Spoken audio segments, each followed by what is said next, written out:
મારું નામ વિમલ ચૌધરી, હું ઇન્ચાર્જ નાયબ કલેક્ટર ખેડા પ્રાંત છું અને આજના દિને માનનીય મુખ્યમંત્રી સાહેબશ્રીની આણંદની વિઝિટ બાદ એ પરત ફરતા દરમિયાન અત્રેની મામલતદાર કચેરી ખેડાની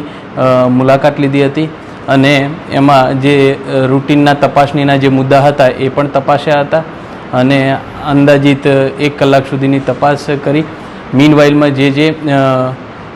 મૂલ્યાંકન કરવાનું હતું એ એમની કક્ષાએ મૂલ્યાંકન થયું અને આ મુલાકાતમાં માનનીય મુખ્ય સચિવ સાહેબશ્રી, માનનીય અધિક મુખ્ય સચિવ સાહેબશ્રી મહેસૂલ એ પણ સાથે આ વિઝિટમાં જોડાયા હતા અને આમાં નાની મોટી જે ક્ષતિ આવી હોય, ટેકનિકલ જે કારણ આવ્યા હોય અથવા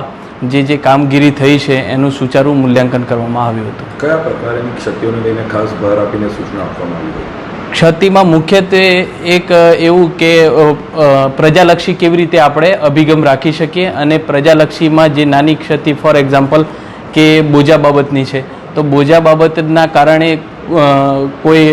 વિલંબ થતા હોય તો એને કેવી રીતે આપણે રેક્ટિફાઈ કરી શકીએ તેની પણ ચર્ચા કરવામાં આવી. સર, ખેડામાં કોઈ ફરિયાદ મળી હતી એ પ્રકારની પણ ચર્ચા છે તો એને લઈને કોઈ સૂચનો આપવામાં આવ્યા છે? એવી કોઈ ફરિયાદની બાબત નથી. માનનીય મુખ્યમંત્રી સાહેબની જે વિઝિટ હતી એ આણંદ જિલ્લાની એના પરત દરમિયાન આ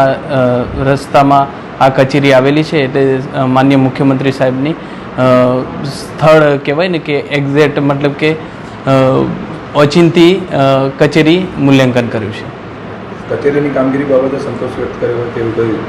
સરાહના કરી હોય એવું કંઈ કામ પ્રસંગ બન્યો? માનનીય મુખ્યમંત્રી સાહેબનું સૂચન એ જ હતું કે આપણે પ્રજાલક્ષી કામ કરવાનું છે, બધાએ સાથે મળીને કામ કરવાનું છે અને શક્ય એટલી જે પ્રજાની નાની મોટી જે પણ ક્ષતિ હોય અથવા એમને જે કનડગત થતી હોય અથવા જે એમને વિલંબ થતા હોય છે કાર્યમાં એ કેવી રીતે આપણે સુચારુ રીતે ઇફેક્ટિવલી ગવર્નન્સ દ્વારા આપણે કેવી રીતે એમનું સારી રીતે નિરાકરણ કરી શકીએ જેથી જાહેર જનતાની જે તકલીફ પડતી હોય એમાં આપણે કેવી રીતે ઘટાડો કરી શકીએ.